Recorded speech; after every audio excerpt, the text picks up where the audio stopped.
لوگ سمجھتے ہیں کہ توکل صرف زبان سے یوں کہہ دینے کا نام ہے کہ ہم نے اللہ پر توکل کر لیا، اللہ پر بھروسہ کر لیا، حالانکہ توکل اس کا نام نہیں ہے۔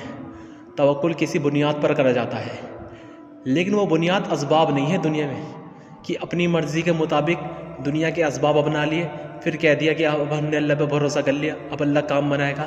یہ بھی توکل نہیں ہے۔ توکل کی بنیاد یہ کائناتی اسباب نہیں ہے، نہ ہی اپنی مرضی کے مطابق کوئی بھی اسباب یا پھر کوئی بھی عمل کر لو، یہ بھی نہیں ہے توکل کی بنیاد۔ توکل کی بنیاد کیا ہے؟ اللہ کے بتائے ہوئے حکموں کو پورا کر دینا، پھر اللہ سے امید رکھنا، اس کا نام توکل ہے۔ اب وہ حکم کسی بھی لائن کا ہو سکتا ہے، چاہے اسباب کی لائن کا، چاہے احکام کی لائن کا، یعنی عمل کے اندر کے احکام الگ ہے اور اسباب کے اندر کے احکام الگ ہے۔ اب جیسے وہ اونٹنی والا واقعہ ہے کہ اونٹ باندھ کے توکل کرو، یہ توکل سے زبان سے نہیں کرنا، بلکہ کیسے کرنا ہے؟ پہلے جو سواری کا احکام ہے، سواری کے احکام میں سے ایک احکام کیا ہے کہ اسے باندھ دو، یہ سواری کے احکام میں سے ہے، تو اسے حکم کو پورا کر کے پھر اللہ پر بھروسہ کر لو، اس کا نام ہے توکل۔ بنی اسرائیل کہنے لگی موسیٰ تمہارے آنے کا فائدہ کیا ہوا؟ جب تم نہیں تھے جب بھی ہم پریشان تھے، اور جب تم آ گئے جب بھی ہم پریشان ہیں، فرعونی ہمیں ستا رہے ہیں۔ تو اللہ پاک نے کہا موسیٰ ان سے کہے تو زمین اللہ کی ہے، اس پہ فرعون کو حکمرانی دے رکھی ہے، یہ اللہ پر توکل کر لیں گے تو اللہ انہیں دے دے گا۔ تو وہ کہنے لگے ہم نے اللہ پر توکل کر لیا، اللہ توکلنا۔ تو اللہ پاک نے موسیٰ علیہ السلام سے کہا موسیٰ اس کا نام توکل نہیں ہے، ان سے کہو جو ہم کرنے کو کہہ رہے ہیں وہ کام کرے، اور جس چیز سے روکا ہے اس چیز سے رک جائے۔ پھر کہے ہم نے اللہ پر توکل کیا تو پھر یہ سچے ہے۔ تو حکم دیا انہیں نماز قائم کرنے کا، اور اپنے مسئلے مسائل کسی اور کے پاس لے کے نہ جائے، نماز پڑھ کے اللہ سے مانگے۔ تو جب انہوں نے نماز قائم کر دی، پھر کہا ہم نے توکل کر لیا، تو پھر اللہ پاک نے ان کی مدد کری۔ صحابہ کی جماعت نے جو دریائے دجلہ پہ گھوڑے دوڑائے تھے، وہ بھی توکل کی بنیاد پر دوڑائے تھے، اور وہ توکل کس بنیاد پر تھا؟ اللہ کے حکم کے بنیاد پر۔ پہلے جو امیر تھے صحابی اس جماعت کے، انہوں نے ایک نظر دیکھا اور پوچھا سب سے کوئی اس میں اللہ کا نافرمان تو نہیں ہے جس نے گناہ کبیرہ کر رکھا ہو، کوئی اللہ کا حکم توڑ رکھا ہو؟ تو جب دیکھا کوئی نہیں ہے، سب اللہ کا حکم پورا کرنے والے لوگ تھے، تو پھر بس اللہ پر بھروسہ کر کے انہوں نے گھوڑے دوڑائے۔ تو گھوڑے ایسے دوڑ رہے تھے پانی کے اوپر جیسے زمین پر دوڑتے ہیں۔ یہ تھا توکل، جس کو ہم توکل سوچ رہے ہیں۔ اگر واقعی میں ہم توکل کرنے والے ہیں تو یہ بتائیے، تو اللہ پاک نے جو وعدے کیے ہیں توکل کرنے والوں کے لیے، وہ وعدے ہمارے حق میں پورے کیوں نہیں ہو رہے؟ تو کیا نعوذ باللہ ہم یہ کہیں گے اللہ پاک نے وعدہ خلافی کری ہے کہ نہیں؟ پتہ کیا چلا، جسے ہم توکل کہہ رہے ہیں اس کا نام توکل ہے ہی نہیں، توکل کی حقیقت کچھ اور ہے۔ اگر واقعی میں ہم توکل کرنے والے اللہ کے یہاں شمار ہوتے کہ ہم توکل کرنے والے ہیں، تو اللہ پاک نے وعدہ کیا ہے کہ توکل کرنے والوں کو ہمیشہ غلبہ عطا فرمائیں گے، پوری دنیا میں انہیں ہی غالب رکھیں گے، انہیں ہر تنگی سے نجات دیں گے، براہ راست رزق عطا فرمائیں گے۔ اس لیے آئیے جانیے توکل کی حقیقت کیا ہے، توکل کس کو کہتے ہیں۔ توکل اس کا نام نہیں ہے سبب بناؤ اور اللہ پر بھروسہ کرو، توکل کی حقیقت کچھ اور ہے۔ قرآن اور سیرت سے میں بالکل واضح کر کے آپ کو سمجھاؤں گا، پورا بیان انشاءاللہ دھیان سے سننا۔ لوگ سمجھتے ہیں دنیا دار الاسباب ہے اور اسباب اپنا کر اللہ پر بھروسہ کرو، اس کا نام توکل ہے۔ نہیں، یہ بالکل غلط ڈیفینیشن ہے جو مسلمانوں کے ذہن کے اندر میں گھسا دی گئی ہے۔ لوگ دنیا کے دار الاسباب ہونے کی دلیل قرآن اور سیرت کے واقعات سے دے رہے ہیں، حالانکہ وہ دلیل بالکل صحیح نہیں ہے۔ واقعات کے اندر میں یہ ایمان نہ سیکھے ہوئے یہ کیا کر رہے ہیں؟ بظاہر پرست لوگ یہ کیا کرتے ہیں؟ مادہ پرست لوگ یہ سیرت کے غیبی نصرت والے واقعات اور اللہ کے احکام والے واقعات کے اندر میں سبب ڈھونڈتے ہیں، حالانکہ اس کے اندر میں دیکھو واقعات وہی ہوں گے۔ اب میں بالکل انہیں واضح کر کے بتاؤں گا، آپ بالکل دھیان سے سمجھنا۔ ایک واقعہ تو لوگ یوں کہتے ہیں دنیا دار الاسباب کا کہ دیکھو عیسیٰ علیہ السلام آسمان سے آئیں گے، اور آنے کے بعد فرشتوں کے پر آئیں گے ان کے ساتھ، لیکن یہاں پر آنے کے بعد انہیں ان کے لیے سیڑھی لگائی جائے گی مینار پر سے انہیں اتارنے کے لیے۔ تو دیکھو دنیا دار الاسباب ہے، اس لیے تو اسباب استعمال کروا رہے اللہ پاک۔ دوسری دلیل یہ دیتے ہیں اللہ کے رسول نے زرہ پہنی دو، اگر دنیا دار الاسباب نہ ہوتا تو زرہ کیوں پہنی؟ ایک دلیل یہ دیتے ہیں دنیا دار الاسباب ہے تو صحابہ نے ہتھیار کیوں اٹھائے اگر دنیا دار الاسباب نہ ہوتی۔ ایک دلیل یہ دیتے ہیں کہ دنیا دار الاسباب ہونے کی کہ دیکھو موسیٰ علیہ السلام سے اللہ پاک نے جو ہے پتے کھلوائے کہ جاؤ جا کے ریحان کے پتے کھاؤ، پھر بعد میں شفا دی ہے، تو یہ سوچ رہے ہیں دنیا دار الاسباب ہے۔ تیسری ایک دلیل یہ دیتے ہیں کہ دیکھو نوح علیہ السلام سے اللہ پاک نے کشتی بنوائی، کیوں بنوائی بھائی؟ کیونکہ دنیا دار الاسباب ہے اس لیے تو بنوائی، حالانکہ یہ باتیں بالکل صحیح نہیں ہیں۔ ایک دلیل یہ دیتے ہیں کہ اللہ کے رسول کے پاس ایک شخص آیا اور آنے کے بعد اس نے پوچھا یا رسول اللہ اونٹ باندھ کر توکل کروں اونٹنی یا پھر کھول کر توکل کروں؟ تو آپ نے فرمایا جس کا مفہوم یہ ہے کہ ہاں پہلے باندھو پھر اللہ پر بھروسہ کرو، اس کا نام توکل ہے۔ تو دیکھو یہاں سے بھی اسباب ڈھونڈتے ہیں۔ بہرحال بے شمار واقعات انہوں نے اپنے ملاوٹ کر کے گھسا دیے ہیں جس میں یہ اسباب ثابت کرتے ہیں کہ دنیا دارالاسباب ہے۔ حالانکہ اب سمجھنا، دیکھو یہی والے واقعات میں بیان کروں گا، آپ دھیان سے سمجھنا کیا ہے اس کی حقیقت۔ عیسیٰ علیہ السلام جو آسمان سے آئیں گے، فرشتوں کے پر اوپر آئیں گے، فرشتے ساتھ میں ہوں گے ان کے، لیکن وہ انہیں دمشق کی جامع مسجد کی مینار پر چھوڑ کے چلے جائیں گے، اور سیرت میں ملتا ہے کہ ان کے لیے سیڑھی لگائی جائے گی۔ دراصل میں بات یہ ہے وہ سیڑھی آلریڈی پہلے سے ہی لگی ہوئی ہے، جیسی مسجد کے میناروں کے سائڈ میں سیڑھی بنائی جاتی ہے لوہے کی، جیسا کنویں کے اندر بھی بنائی جاتی ہے کنویں کے نیچے اترنے کے لیے، ایسے ہی آپ جا کر دیکھ لیں، وہاں پر یوٹیوب پر بھی سرچ کر لو، انٹرنیٹ پہ سرچ کر لو، اس کی وہ مینار مل جائے گی آپ کو۔ وہ سیڑھی آلریڈی پہلے سے لگی ہوئی ہے، تو لگائی نہیں جائے گی، وہ پہلے سے لگی ہوئی ہے۔ تو اللہ پاک نے انہیں مینار پہ کیوں اتروایا؟ وہ اس وجہ سے کیونکہ حضرت امام مہدی اس وقت میں نماز کے لیے نیت بندوانے والے ہوں گے۔ جیسے اجتماع اگر کہیں پر ہو، اجتماع کے اندر میں کوئی بڑی شخصیت آ جائے بیچ میں، بھیڑ کے بیچ میں، تو کسی کو تو دکھے کہ نہیں، پتہ نہیں چلنے کا کہ کون ہے بیچ میں ہمارے کون نہیں، لیکن اگر وہی شخصیت اسٹیج پر موجود ہو تو سب کو نظر آ جائے گی۔ بالکل اسی طرح اللہ پاک اگر عیسیٰ علیہ السلام کو مجمع بھیج دیتا، کیونکہ اس وقت میں سارے کے ساری دنیا کے ایمان والے وہاں پر دمشق کی جامع مسجد کے اندر میں موجود ہوں گے، تو اتنی بھیڑ میں اگر عیسیٰ علیہ السلام آ جائے تو کون پہچانے گا؟ تو اللہ پاک اس لیے تاکہ سب لوگوں کو ان کی طرف متوجہ ہو جائے، اس لیے جامع مسجد کی مینار کے اوپر بھیجیں گے، دمشق کی جامع مسجد کی مینار پر۔ اب جب وہ آئیں گے تو سب کی نظر ان کی طرف ٹکے گی، تو نماز ابھی روک دیں گے، ابھی نیت نہیں بنوائیں گے۔ عیسیٰ علیہ السلام نیچے سیڑھی سے اتر کر آئیں گے، اس کے بعد کیا ہوگا؟ امام مہدی ان سے کہیں گے کہ آپ نماز پڑھوائیے، تو وہ منع کر دیں گے، نہیں، اس امت کے امام آپ ہو، میں امتی بن کے آیا ہوں، میں آپ کے پیچھے ادا کروں گا۔ تو یہ تھی اس کی حقیقت اس واقعے کی۔ دوسرا واقعہ سنیے، حضرت نوح علیہ السلام نے کشتی کیوں بنائی؟ کیا اللہ پاک نے اس لیے بنوائی کہ نعوذ باللہ اللہ پاک ان کی مدد کرنے میں کشتی بنوانے کا محتاج ہو گیا ہو؟ کہ نہیں، اگر ہوتا تو وہ جو بوڑھی اماں جن نے نوح علیہ السلام سے یوں کہا تھا کہ نوح جب پانی آنے والا ہو تو مجھے لینے کے لیے آ جانا، کیونکہ میں نابینا ہوں، میں آ نہیں پاؤں گی، تو نوح علیہ السلام اسے لینا بھول گئے تھے۔ جب پوری دنیا میں پانی بھر گیا تھا، ان کی کشتی پانی کے اوپر تھی، تو بوڑھی اماں بالکل سیف تھی، کہاں پر؟ پانی کے اندر۔ اب بتائیے، جب اللہ پاک ایک بڑھیا کی حفاظت کر سکتا ہے پانی کے اندر میں، جب پانی تھما، اب پانی سوکھ گیا، نوح علیہ السلام اس کی تدفین کے لیے پہنچے کہ شاید انتقال ہو گیا ہو، لینے بھول گیا تھا، تو جا کے دیکھا بوڑھی اماں کھانا بنا رہی ہے۔ اب یہ حیران، بوڑھی اماں کو جب پتا نوح علیہ السلام ہے کہ نوح بیٹا پانی آنے والا ہوگا، چلوں میں؟ کہ نہیں اماں، وہ تو آ کے بیچ گزر گیا، وہ پتہ ہی نہیں چلا مجھے تو۔ بوڑھی اماں لکڑی لا کے جلا رہی ہے، کھانا بنا رہی ہے، لیکن پتہ بھی نہیں چل رہا پانی ہے یا نہیں۔ اس طرح یونس علیہ السلام مچھلی کے پیٹ میں اللہ پاک نے حفاظت کری، ابراہیم علیہ السلام کے آگ میں حفاظت کری، تو کیا نوح علیہ السلام کے لیے نعوذ باللہ اللہ پاک بچانے کے لیے ان کی قوم کے لیے کشتی کا محتاج ہو گیا؟ تو کشتی کا کیا معاملہ تھا؟ میں نے پہلے والی کلپ میں بتایا تھا، ایاک نعبد و ایاک نستعین، یہ تھا پنڈا، وہ تیری مانتے ہیں تجھ سے مانگتے ہیں۔ اصل میں اللہ پاک نے وہ عبادت کا جو معاملہ بتایا ہے، مدد کرنے کا دعا پر، دعا اور عبادت کا جوڑ ہے۔ اور عبادت کس کا نام ہے؟ اللہ کے حکم کو اللہ کے لیے پورا کر دینا اس کے بتائے ہوئے طریقے پر، اس کا نام عبادت ہے۔ تو اب وہ کوئی بھی کام ہو، چاہے وہ کھانا کھا رہے ہو، چاہے ماں باپ کی خدمت کر رہے ہو، یا کچھ بھی کام کر رہے ہو، وہ عبادت بن جائے گی اگر اللہ کے حکم کی بنیاد پر ہے، اللہ کے لیے اور اس کے بتائے ہوئے طریقے پر۔ تو حضرت نوح علیہ السلام کو جو کشتی بنوانے کا حکم دیا ہے وہ اللہ نے دیا ہے، اس وجہ سے نہیں کہ دنیا دارالاسباب ہے، بلکہ حکم پورا کرنے کے لیے کہ آپ حکم پورا کرو، مدد آپ کی ہم کریں گے۔ ورنہ کشتی تو ان کی قوم کے اور لوگوں نے بھی بنائی تھی، وہ تو نہیں بچے۔ اور 3 لوگوں نے ایسی بہترین تدبیر اپنائی تھی، ایک گفا کے اندر پہاڑی پر چڑھ کے، ایک گفا تھی اس کے اندر گھس گئے تھے، اور بہت بڑی پتھر کی چٹان اس کے منہ پر رکھ دی تھی کہ تاکہ پانی اندر نہ پہنچے۔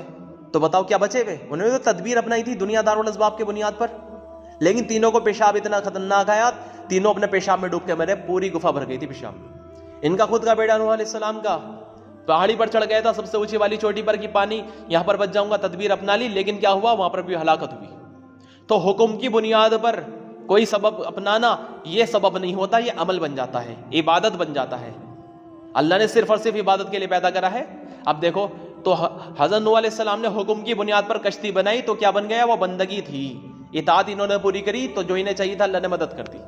اسی طرح حضرت موسیٰ علیہ السلام کو جو ریحان کے پتے کھلوائے گئے ہیں، وہ کانسیپٹ سمجھایا اللہ پاک نے اس سے ہمیں کہ دیکھو اگر تمہیں کوئی بھی مدد چاہیے ہو تو ہمارا بتایا ہوا کام پورا کر دو، حکم پورا کرنے پہ مدد کریں گے۔ تو موسیٰ علیہ السلام نے جب پیٹ کے درد کی شکایت کی تھی تو اللہ پاک نے ایک کام بتا دیا، انہوں نے اللہ کا بتایا ہوا کام پورا کر دیا، یعنی وہ پتے کھا لیے، تو اس حکم کے پورا کرنے پر اللہ پاک نے اپنا وعدہ پورا کرا، یعنی شفا دے دی۔ اگلی مرتبہ پتے کھائے لیکن حکم کی بنیاد پر نہیں تھا، حاجت کی بنیاد پر تھا، تو کیا ہوا، اس بار شفا نہیں ملی، پتے وہی والے ہیں لیکن پچھلی مرتبہ امر کی بنیاد پر تھے، اللہ کے حکم کی بنیاد پر، تو شفا مل گئی، اس بار نہیں۔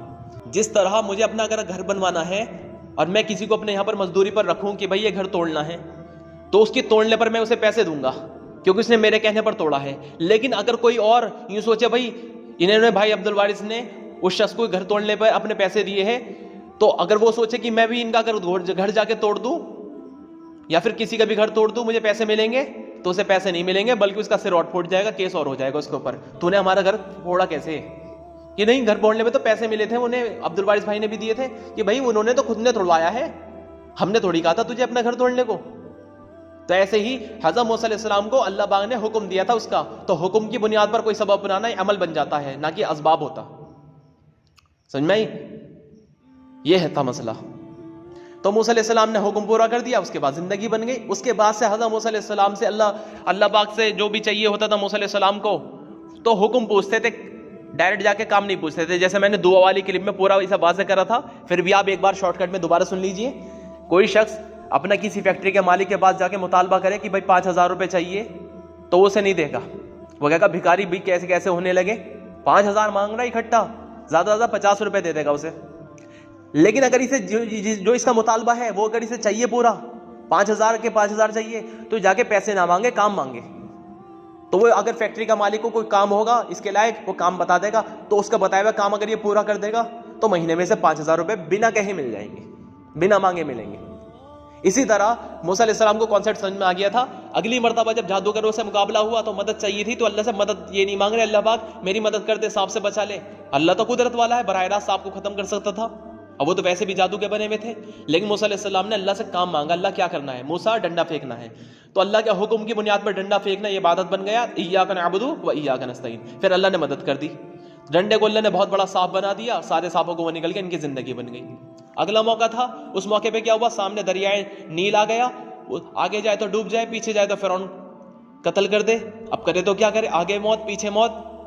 تو یہ نہیں کہہ رہے اللہ پاک میری مدد کر دے، فرعون سے بچا لے، اور نہ ہی اللہ پاک براہ راست اسے مار رہے، اللہ تو مارنے میں کسی چیز کا محتاج نہیں، اسرائیل کو بھیج دے، روح نکلوا لے، براہ راست اپنے امر سے ختم کر دے۔ لیکن کام پوچھ رہے ہیں موسیٰ علیہ السلام، اللہ کیا کرنا ہے؟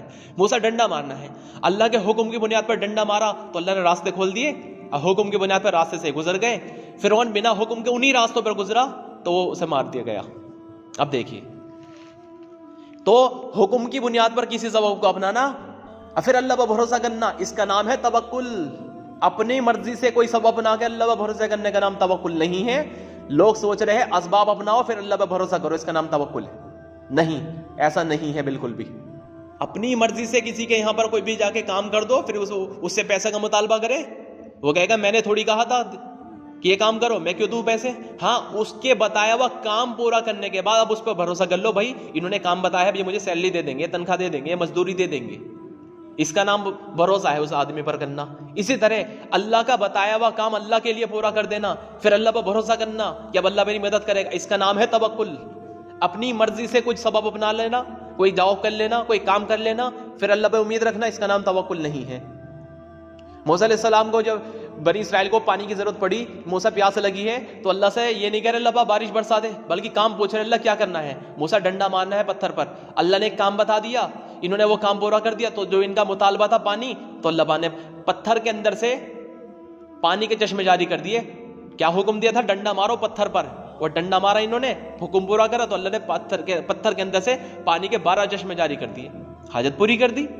تو حکم کا پورا کر کر اللہ پر امید باندھ دینا، جو اللہ نے کہا ہے اور جس چیز سے روکا ہے وہ پورا کر دو، پھر اللہ پر بھروسہ کرو، اب اللہ زندگی بنائے گا، اس کا نام توکل ہے۔ اور رہی بات وہ اس نے آگے جو پوچھا تھا یا رسول اللہ اونٹ کو باندھ کر توکل کروں یا کھول کر، اس کا کانسیپٹ کیا تھا؟ اس میں بھی لوگ اسباب ڈھونڈتے ہیں۔ اصل میں سواری کے جو احکامات ہیں اس میں ایک احکام یہ بھی ہے، جس طرح سواری کی دعا ہے اسی طرح سواری کو باندھنا بھی ایک اللہ کا حکم ہے۔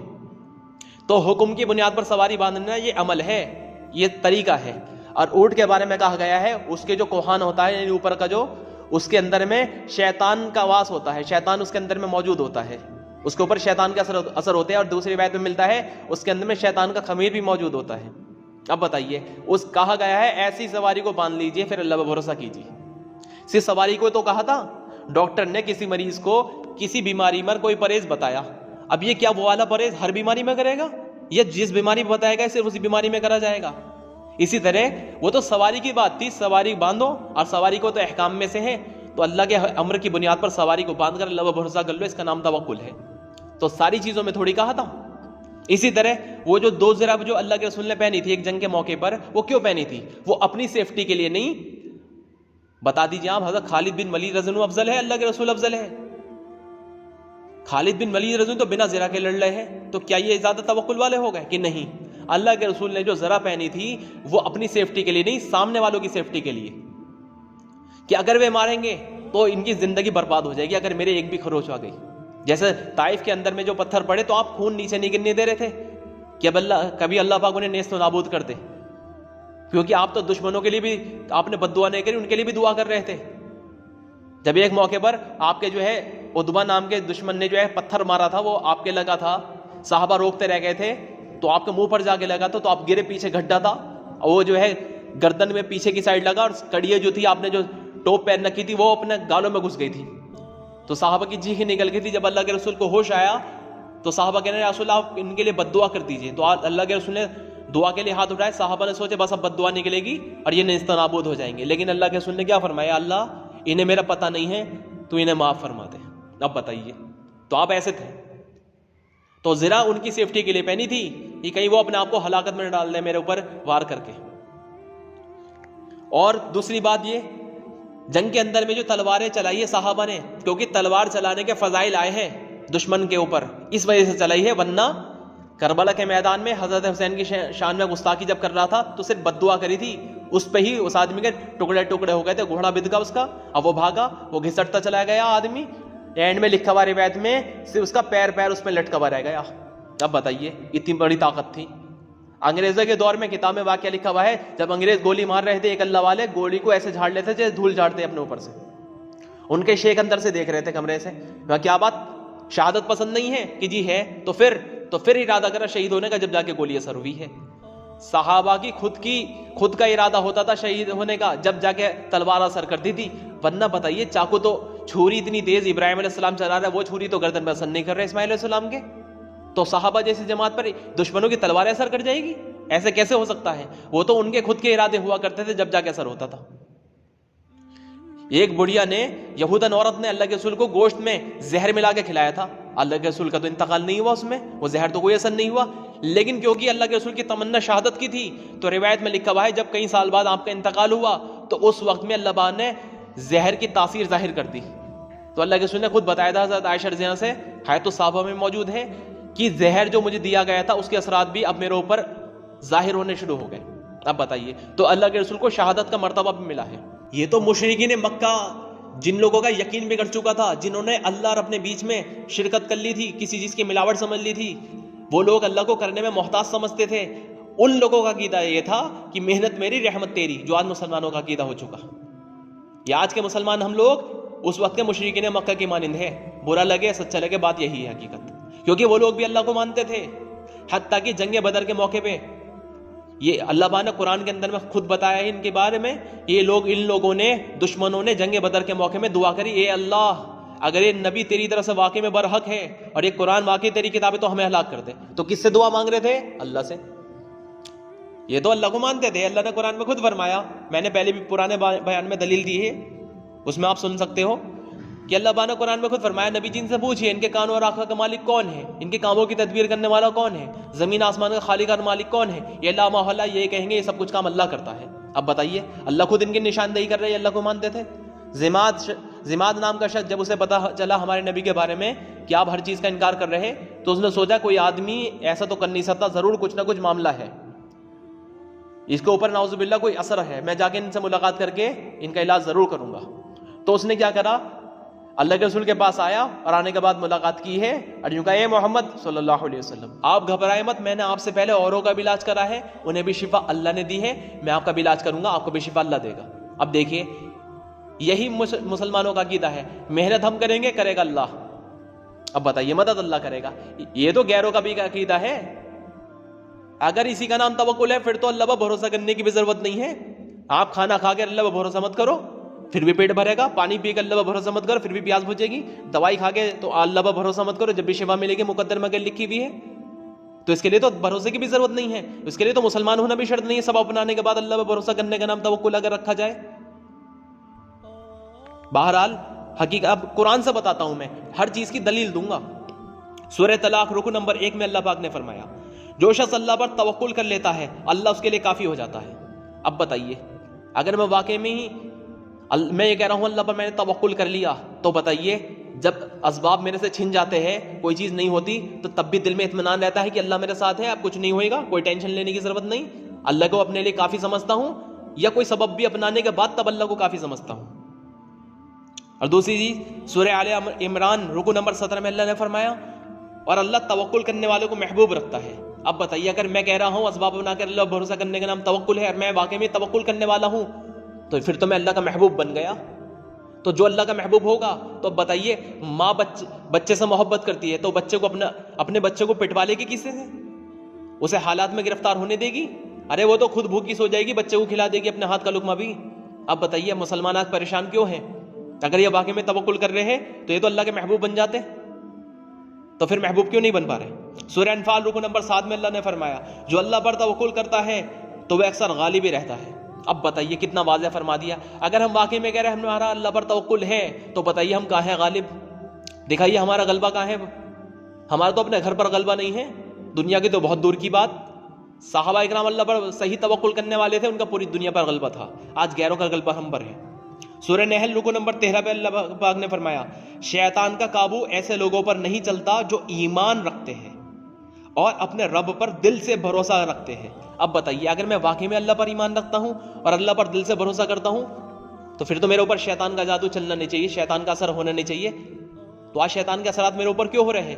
نماز کی نیت باندھنے کے بعد اتنا شیطان غفلت میں کیوں ڈالتا ہے؟ بدنظری میری کیوں ہو رہی ہے؟ غیبت میں کیوں کر رہا ہوں؟ میں اپنے آپ کو پرکھ لوں، واقعی میں اگر میں اللہ پر توکل کرتا ہوں، اللہ پر بھروسہ کرتا ہوں، اللہ پر ایمان لایا ہوا ہوں، تو میرے اوپر شیطان کا زور کیوں چل رہا ہے؟ اور حضور اقدس صلی اللہ علیہ وسلم کا پاک ارشاد ہے اگر تم لوگ اللہ پر ایسا توکل کر لو جیسا کہ اس کا حق ہے تو تم کو ایسے طرح روزی عطا کرے گا جیسے کہ پرندوں کا عطا کرتا ہے۔ اب بتائیے تو کہاں مل رہی مجھے ایسے روزی؟ پرندوں تو اپنے بچے پیدا کرنے کے لیے ہاسپٹل میں نہیں جاتے کیونکہ روزی میں تو ہر چیز شامل ہے، اور یہاں ہمیں جو ہے جانا پڑ رہا آپریشن کروانے کے لیے۔ پرندے تو اپنی بیماری کے لیے جو ہے کوئی دوائی نہیں کرتے، یہاں ہمیں کرنی پڑ رہی ہے۔ پرندے تو اصل میں دیکھو یہاں پر لوگ یہاں پر بھی اسباب نکالیں گے، یوں کہیں گے دیکھو یہ نہیں کہا کہ بیٹھے بیٹھے مل جائے گی، یہ کہا پرندوں کی طرح، پرندے تو نکلتے ہیں تلاش کرنے کے لیے۔ ارے بھائی بات پہ غور کیجیے، آپ کیا کہا؟ ایسے دیں گے جیسے پرندے کو دیتے ہیں۔ پرندے کی فطرت ہے اڑنا، وہی جگہ بیٹھا نہیں رہ سکتا، کبھی اس ڈال پر کبھی اس ڈال پر۔ روایت میں ملتا ہے کہ مومن کا دل بھی چڑیا کی مانند ہے، یہ کبھی اس ڈال پر کبھی اس ڈال پر بیٹھتی ہے، ایسے مومن کا دل ہے۔ ایسے ہی آپ دیکھیے پرندہ، یہ پرندے کی فطرت ہے، جیسے مچھلی کی فطرت ہے تیرنا، اور اسی طرح سانپ کی فطرت ہے رینگنا، وہ رینگتے رہتا ہے، اور اس کے علاوہ پرندوں کی فطرت ہے کہ اڑنا، وہ اڑتے ہیں۔ اب بتائیے وہ اپنی فطرت میں اڑتے اڑتے اڑتے اڑتے اللہ پاک انہیں رزق دے دیتا ہے، کوئی کام الگ سے جاب کرنے کے لیے تو نکلے نہیں۔ ایسے ہی اللہ پاک ہم کو ہمارے کاموں میں مشغول ہوتے ہوتے ہی رزق پہنچا دے گا۔ ایک صاحب استنجا کر رہے، 17 سونے کی اشرفی رکھا گیا ہے چوہا، اب دیکھو پہنچائی نہیں پہنچائی؟ جیسے پرندوں کو دیتے ہیں، مکڑی اپنا جالا بن کے بیٹھ جاتی ہے، کون سا کمانے جا رہی، وہیں پر اللہ پاک اس کے لیے مکھی بھیجتا ہے اسے کھانے کے لیے۔ اللہ دکھا رہا، حالانکہ اللہ پاک کو پالنے کے لیے ان کے لیے نہ مکھی کی ضرورت نہ کسی کھلانے پلانے کی ضرورت، اللہ براہ راست اپنی قدرت سے انہیں پال سکتا ہے، انہیں حاجت ہی پیدا نہ کرے۔ جیسے فرشتوں کے اندر اتنے بڑا قد ہونے کے بعد فرشتوں کا اس کے بعد بھی کوئی حاجت پیدا نہیں ہوتی ان کے اندر میں، تو اللہ نے یہ کائنات کے اندر میں جو چرندے پرندوں کا نظام دکھایا ہے وہ ہماری عبرت کے لیے دکھایا ہے کہ ان پر غور کر کے ہم اللہ کو پہچانے اور ایمان اپنا سیکھیں۔ حضرت وہاب رحمۃ اللہ علیہ حق تعالیٰ کا ارشاد نقل کرتے ہیں جب بندہ مجھ پر بھروسہ کر لیتا ہے تو اگر آسمان زمین سب کے سب مل کر بھی اس کے ساتھ مکر کرے تو میں اس کے لیے راستہ نکال دوں گا۔ اب بتائیے کہاں نکل رہا ہمارے لیے راستہ؟ اور ایک روایت میں ہے کہ اگر تم اللہ پر ایسا توکل کر لو جیسا کہ اس کا حق ہے تو بہت جلد تمہیں گھی لگی ہوئی روٹی ملے گی. اب بتائیے کتنی بڑی بات ہے. یہ روایت فضائل اعمال جلد نمبر 2 میں بھی موجود ہے. حضرت جنید بغدادی رحمۃ اللہ کا ارشاد ہے توکل یہ ہے کہ اپنی تدبیر کو اللہ کی راہ میں فنا کر دے اور اللہ تعالیٰ سے جو کہ تیرا ضامن اور مددگار ہے اس سے تو راضی رہے.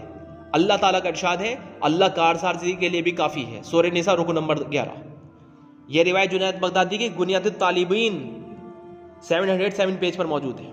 حضرت ابن عباس رضی اللہ عنہ فرماتے ہیں کہ اللہ پر توکل کا مطلب یہ ہے کہ اس کے غیر سے کوئی امید نہ رکھی جائے. کتنا واضح کر دیا. اب بتائیے ہمارے اندر میں غیر کی امید موجود ہے. بتائیے جب پیسہ موجود ہوتا ہے تو اطمینان مل جاتا ہے, پیسہ موجود نہیں تو بے اطمینانی ہوتی ہے. تو پتہ کیا چلا پیسے سے امید موجود ہے ہمارے اندر. ہمارے سارے اسبابوں کا یہ معاملہ ہے. جاب موجود ہے تو اطمینان ہے, جاب لیس ہو گیا تو اندر میں بے چینی ہو جائے گی. یہ ہوا کیا؟ اسی طرح ہمارے پاس اسباب موجود ہوتے ہیں تو اطمینان ملتا ہے, اسباب نہیں ہوتے تو بے اطمینانی ہوتی ہے. تو پتہ کیا چلا امید اسبابوں سے موجود ہے. اور ابن عباس رضی اللہ عنہ نے صاف فرما دیا اللہ پر توکل کرنے کا مطلب یہ ہے کہ اس کے غیر سے کوئی بھی امید نہ رکھی جائے. اور حضرت سعید بن زبیر رضی اللہ عنہ فرماتے ہیں کہ اللہ پر توکل ایمان کا مجموعہ ہے. ایمان کا مجموعہ یہ در منصور کی روایت میں موجود ہے. یہ دونوں فضائل اعمال جلد نمبر 2 میں موجود ہے. توکل جو ملتا ہے جب ایمان سیکھا گا انسان اس کے نتیجے میں اللہ پاک سے ایمان توکل عطا فرمائے گا. اور بنیاد الطالبین پیج نمبر 707 میں ہی موجود ہے.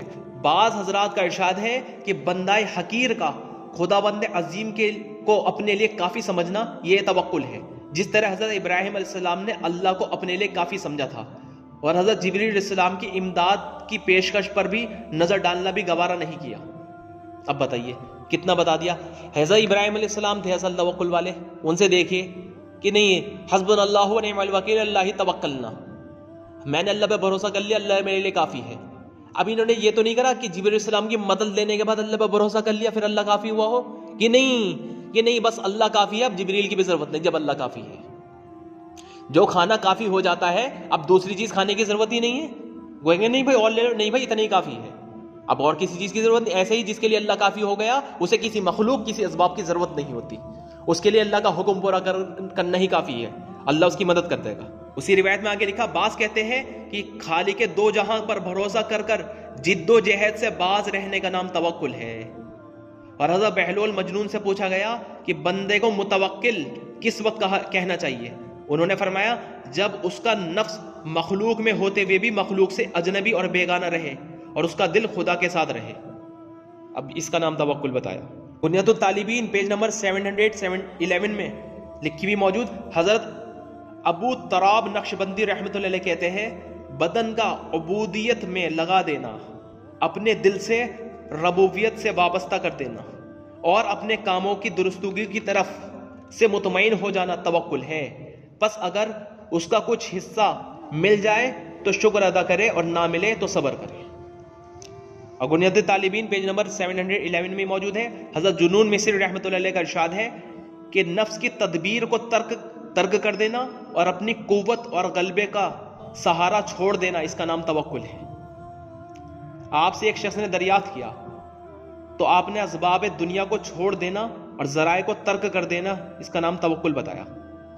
سائن نے عرض کیا کہ اس سلسلے میں کچھ اور بھی فرمائیے. تو آپ نے فرمایا نفس کا بندگاہ یا نفس کو اپنی اللہ پاک کی بندگی میں لگا دینا اور اسباب دنیا کا سے اس کا نکال دینا اس کا نام توکل ہے. اور حضرت جنون مصری رحمۃ اللہ نے توکل کا یہ تعریف بھی ارشاد فرمائی ہے کہ توکل حرص و ہوا کو توڑ دینا کا نام ہے.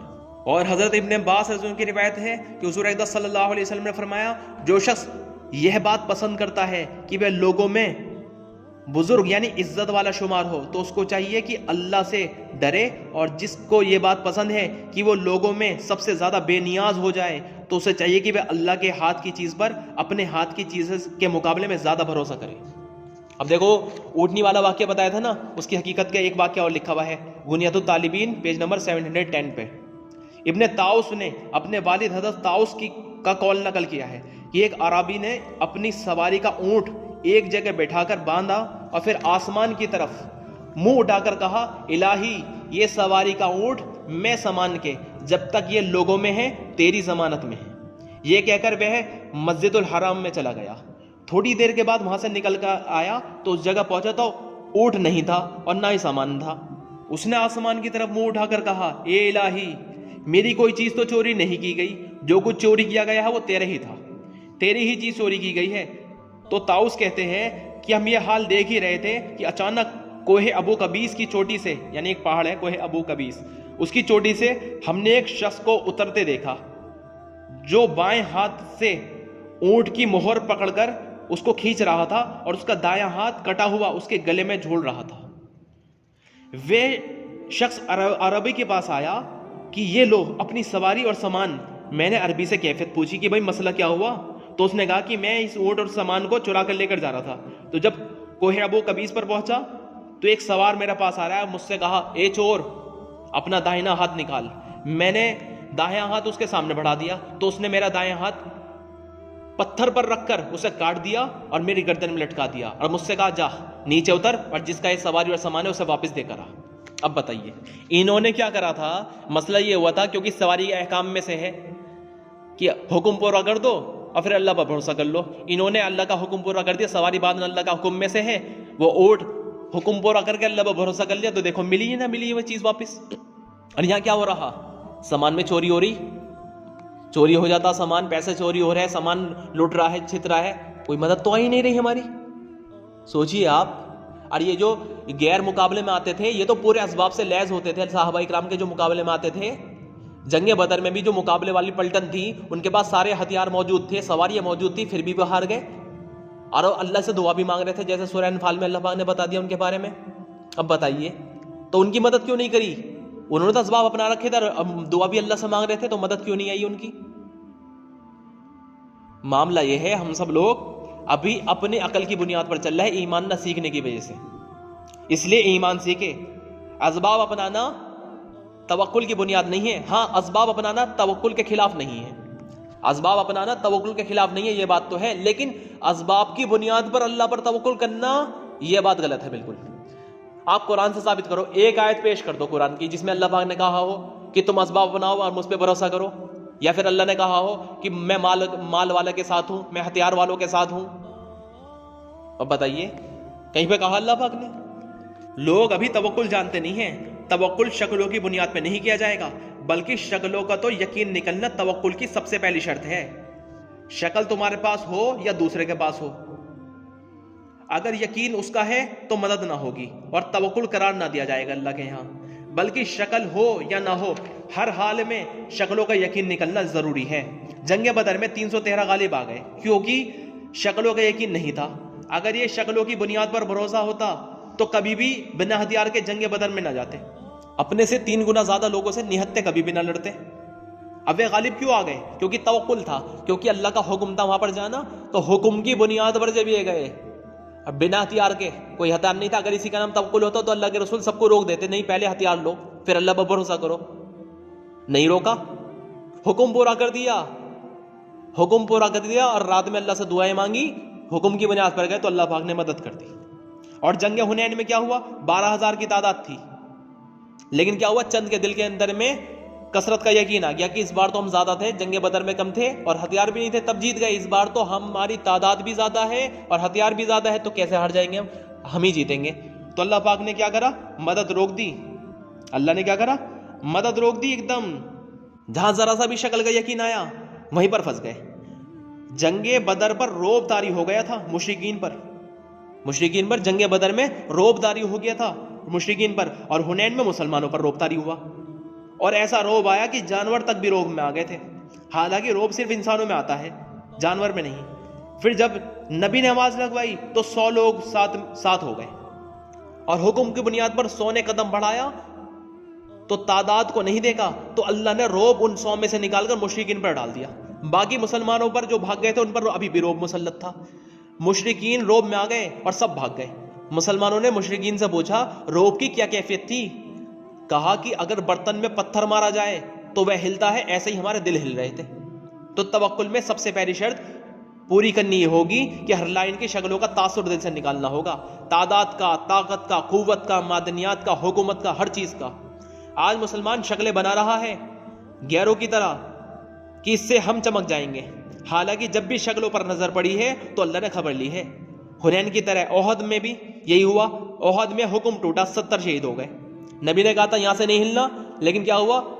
دیکھا تھا مدد جیت چکے ہیں، جیتی جتائی بازی ہارنا شروع ہو گئے تھے ایک دم۔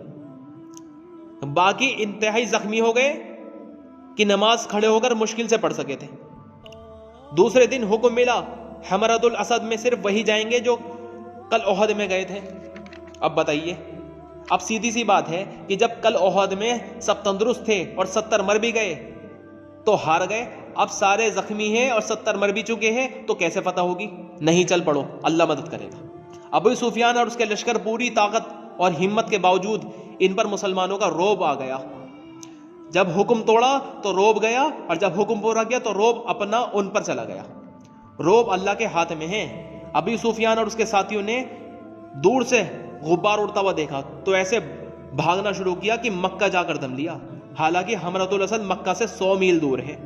اتنا بھی نہیں ہوا کہ کسی آدمی کو بھیج کر مسلمانوں کی تعداد کو معلوم کر لیتے۔ اس پر مسلمان کو فتح ہوئی۔ جو اسباب اور شکلوں کو ذریعہ مانے گا، دھیان سے سمجھنا یہ بات، جو اسباب اور شکل کو ذریعہ مانے گا وہ بھی گمراہ ہوگا، اور جو انہیں کرنے والا مانے گا وہ بھی گمراہ ہوگا۔ نہ یہ چیزیں کرتی ہے اور نہ ہی یہ چیزیں ذریعہ ہے۔ لوگ یوں کہتے ہیں کہ یوں نہ کہو کہ اسباب سے نہیں ہوتا، یوں کہنا گمراہی ہے، تو کیا کہے کہ ہوتا ہے اسباب سے؟ لوگ کہتے ہیں کہ نہیں اسباب کا انکار کرنا جہالت ہے، تو بھیا نعوذ باللہ، تو کیا کلمہ جہالت ہو گیا؟ کلمہ لا الہ میں کیا کر اللہ نے ساری چیزوں کا انکار ہی تو کیا ہے۔ اسباب اپنانا توکل کے خلاف نہیں ہے، پر اسباب کی بنیاد پر توکل کرنا یہ گمراہی ہے، یہ تو غیروں کا مزاج ہے۔ اللہ سے مدد لینے کا ذریعہ یہ چیزیں نہیں ہیں، بالکل گمراہی کی بات ہے جو انہیں ذریعہ مانتا ہے۔ اللہ سے مدد لینے کا ذریعہ وہ حضور اقدس صلی اللہ علیہ وسلم والے اعمال ہے۔ ایک ہے اللہ پر توکل کرنا اور اسباب بھی اپنا لینا حکم کی بنیاد پر، اور ایک ہوتا ہے اللہ پر توکل کرنا اسباب کی بنیاد پر۔ یہ بالکل گمراہی اور جہالت کی بات ہے۔ اسباب توکل کی بنیاد نہیں ہے اور نہ ہو سکتے ہیں۔ قرآن میں اللہ نے جہاں بھی توکل کرنے کا حکم دیا ہے، اپنے رب پر توکل کرو وغیرہ وغیرہ، تو جہاں جہاں توکل کا حکم دیا ہے وہاں ایک ایسی صفت کا تذکرہ کیا ہے اللہ پاک نے جس صفت کے ساتھ اللہ نے معال کا لفظ استعمال کیا ہے۔ سورہ نحل رکو نمبر 6 میں فرمایا الذین صبروا وعلی ربہم توکلون۔ توکل سے پہلے صبر کا ذکر کیا۔ تو قرآن میں ایک آیت ہے ان اللہ مع الصابرین، اللہ صبر کرنے والوں کے ساتھ ہے۔ فرمایا سورہ آل عمران رکو نمبر 17، سورہ مائدہ رکو نمبر 2، سورہ توبہ رکو نمبر 7، سورہ ابراہیم رکو نمبر 2، سورہ مجادلہ رکو نمبر 2، سورہ تغابن رکو نمبر 1۔ کیا فرمایا اس میں؟ واتقوا اللہ وعلی اللہ فلیتوکل المؤمنون۔ اب بتائیے کیا بتا دیا؟ مومن کو صرف اللہ ہی پر بھروسہ کرنا چاہیے۔ تو توکل کے ساتھ ایمان کا ذکر ہے، تو قرآن میں آیت ہے ان اللہ مع المؤمنین، اللہ ایمان والوں کے ساتھ ہے۔ ان اللہ مع المتقین، اللہ متقیوں کے ساتھ ہے۔ تو جہاں بھی توکل کا ذکر آتا ہے وہاں ساتھ میں کسی ایک ایسی صفت کا ذکر آتا ہے کہ ان کے ساتھ مال کا لفظ آتا ہے۔ ایسا کیوں؟ وہ اس لیے کہ اللہ پر توکل کرنے کا حق اس آدمی کو ہے جس نے اللہ کو اپنے ساتھ لے لیا، اللہ کو اپنے ساتھ کر لیا۔ ٹرین میں بیٹھ گیا سفر کرنے کے لیے، اب ٹکٹ لیا نہیں، اور کہتا ہوں یار جس کے بعد ٹکٹ ہوتا نا ٹی ٹی او سے کچھ نہیں کہتا، اس لیے مجھے کوئی ٹینشن نہیں۔ ارے بھائی یہ والی بات تو وہ کہے جس نے ٹکٹ لے لیا، تو کیوں کہہ رہا ہے یہ والی بات؟ اسی طرح اللہ پر بھروسہ وہ کرے جس نے اللہ کو اپنے ساتھ لے لیا۔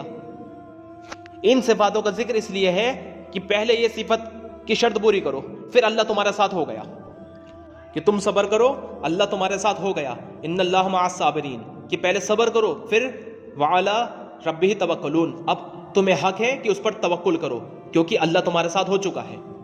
واتقوا اللہ، اللہ سے ڈرو۔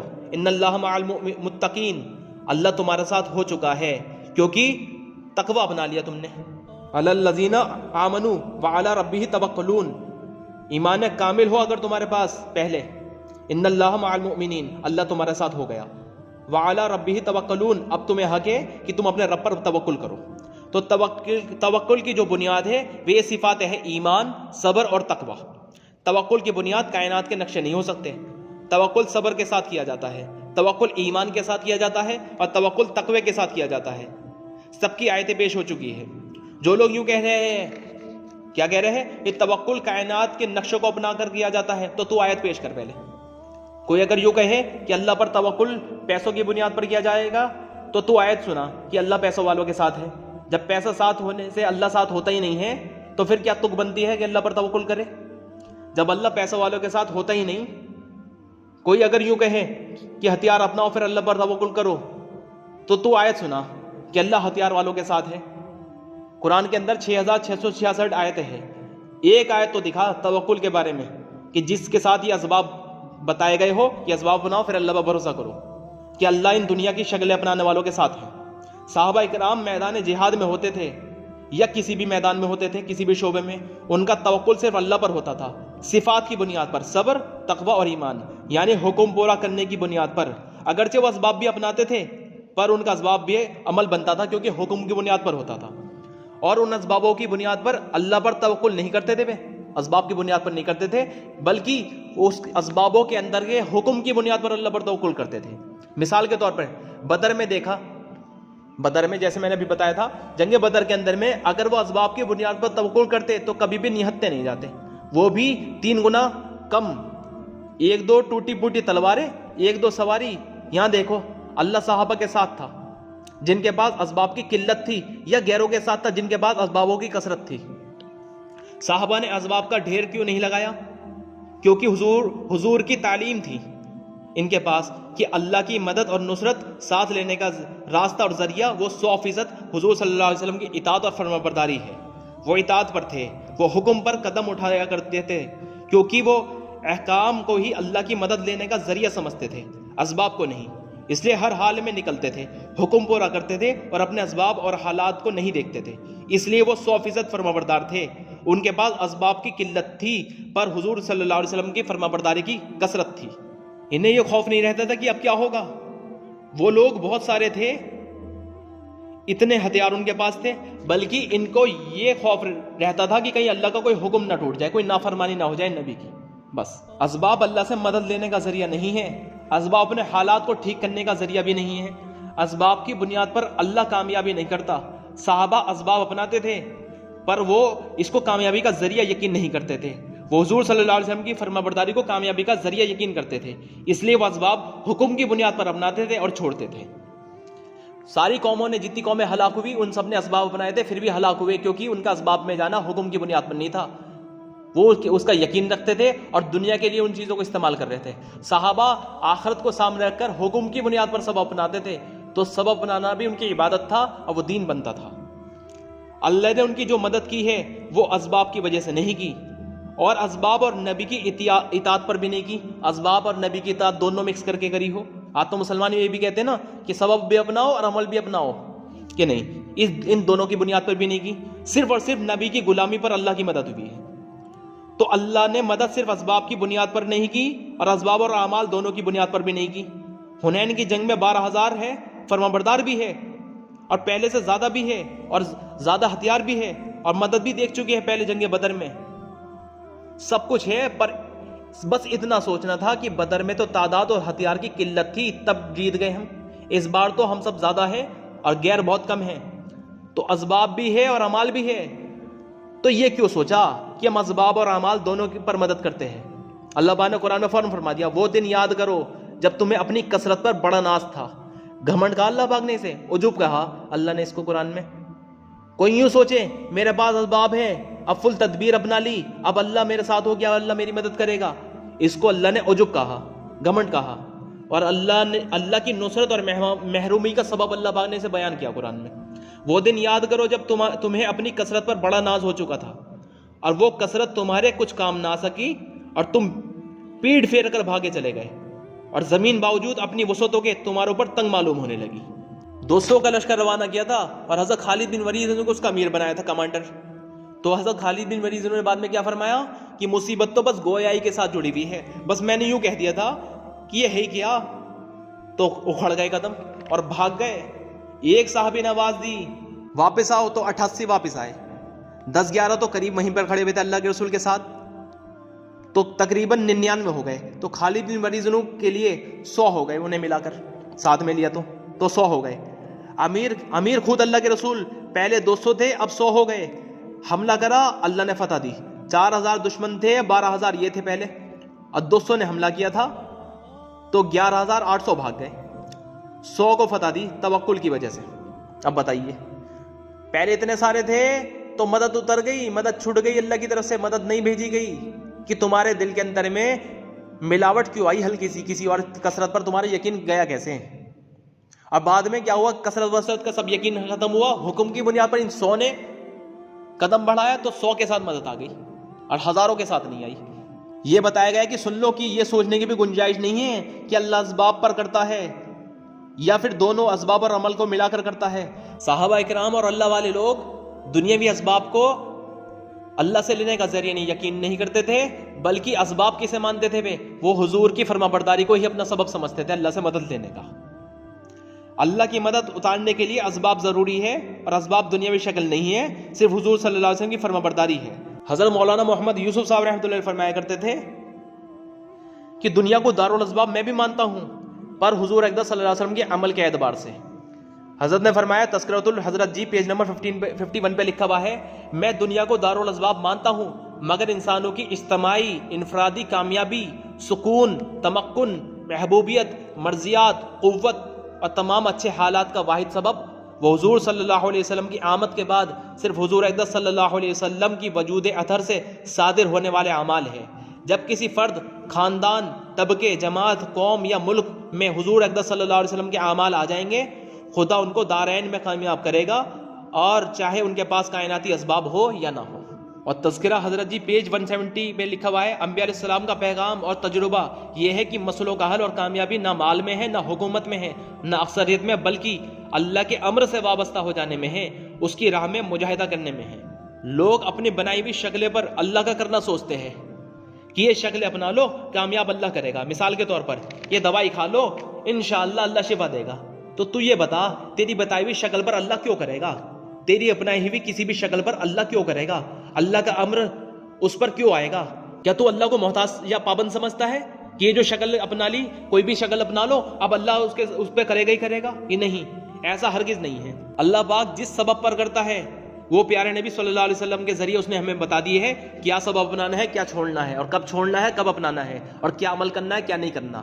تو حکم کی بنیاد پر پوری زندگی لے آنا, پھر اللہ پر بھروسہ کرنا, اب اللہ زندگی بنائے گا, اس کا نام ہے توکل. صاف صاف بتا دیا گیا کہ کسی چیز پر اللہ کا وعدہ, کس چیز پر اللہ کا وعدہ ہے اور کس چیز پر اللہ کی وعید ہے. تم پیارے نبی کی بتائی ہوئی شکلوں کو اپناؤ حکم کی بنیاد پر, تو اللہ اپنے حکم پر اپنا امر بھیج دے گا. ہم لوگ اپنے ہاتھ کی بنائی ہوئی شکلوں پر اللہ کا کرنا سوچتے ہیں. ارے اللہ پاک تو پچھلے نبیوں کے بتائے ہوئے عمل پر بھی نہیں کرے گا کہ پچھلے نبیوں کے اگر شریعت کوئی اپنا لے اس پر بھی مدد آ جائے, اس پہ بھی نہیں کرنے کا. اب بتاؤ, جب پچھلے نبیوں کی شریعت پر اپنانے پر بھی مدد نہیں آئے گی, سوچئے ذرا, تو یہ گمراہ کن کون, یہود النصارہ, ان کے بنائی ہوئی دوائیوں پر اور ان کے بنائی ہوئی شکلوں کو اپنانے پر اللہ کی مدد کہاں سے آ جائے گی؟ حضرت محمد صلی اللہ علیہ وسلم کے آنے کے بعد پچھلے نبیوں کی باتیں, بتائے ہوئے اعمال, بتائی ہوئی شریعت سب کے سب منسوخ ہو گئے. اب تو صرف اور صرف حضور اقدس صلی اللہ علیہ وسلم کے بتائے ہوئے اللہ کے احکام پر ہی اللہ کرے گا. تم وہ اعمال حکم کے بنیاد پر اللہ کے وعدوں پر یقین کے ساتھ اپناؤ, اس پر اللہ کامیاب کر دے گا. اسی کا نام توکل ہے. اپنے اعتبار سے کسی بھی کام کو کرنا یا کسی شکل کا اپنانا, اس پر کچھ بھی نہ ملے گا. اللہ کے اعتبار سے کسی کام کا کرنا اور نہ کرنا, اس کا نام توکل ہے, اور اس پر اللہ کی مدد بھی آئے گی. بہرحال بات تو بہت ہی ساری ہے, اس ٹائم جتنی میرے ذہن میں آئی اللہ کی طرف سے میں نے وہ آپ لوگوں کو بتا دی. اس بات کو بہت دھیان سے سمجھے, جنہیں یہ والی باتیں سمجھنا ہے وہ پرانی کلپ سنیں, پھر اس کے بعد یہ والی کلپ سمجھنے کی کوشش کریں. اب بہرحال پوری بات کا لب و لباب بتاتا ہوں اینڈ میں, بالکل لاسٹ میں. وہ یہ ہے, ہم لا الہ الا اللہ کی حقیقت سیکھ لیں کہ کسی سے کچھ نہیں ہوتا, سب کچھ اللہ سے ہوتا ہے. میری کامیابی کا تعلق نہ کسی سبب سے ہے اور نہ ہی کسی عمل سے ہے, بلکہ میری حاجت پوری ہونے کا تعلق وہ اللہ سے ہے, اللہ کے ہاتھ میں ہے. اب میں اللہ کے حکم کی بنیاد پر کسی سبب میں جاؤں گا یا کوئی سا عمل اپناؤں گا, پھر اللہ اس پر خوش ہو کر میری زندگی بنائے گا. جو یہ سوچے گا سبب سے ہوتا ہے تو سبب میں اللہ کا حکم توڑ دے گا. جو یہ سوچے گا عمل سے ہوتا ہے تو عمل کے اندر میں کیا کرے گا, وہ عمل کے اندر میں اغراض لے آئے گا, عمل کرے گا دنیا کے لیے, اللہ کے لیے نہ کرے گا. جو یہ یقین کر لے گا کامیابی کسی چیز میں نہیں ہے, صرف اللہ کے قبضے میں ہے. اب میں جو بھی عمل اپناؤں گا یا سبب میں جاؤں گا وہ اللہ کو راضی کرنے کے لیے اس کے نبی کے طریقے پر جاؤں گا, تو اللہ اپنے قریب کر لے گا. جب اللہ نے قریب کر لیا تو اللہ سے جو کہوں گا اللہ میرا کام بنا دے گا. اس لیے ہم توکل سیکھے. توکل جو ہے توحید کا ثمرہ ہے. جو جتنا زیادہ توحید میں پختہ ہوگا, جتنا زیادہ غیر کا انکار کرے گا, جتنا زیادہ امید سب کی نکلتی جائے گی, اللہ کیا ہوتا ہے زیادہ، یہ توکل والا شمار کیا جائے گا. پھر اللہ نے جو توکل پہ وعدے کیے ہیں غیبی نصرت کے، مدد کے، وہ سارے اس کے حق میں بھی پورے ہوں گے.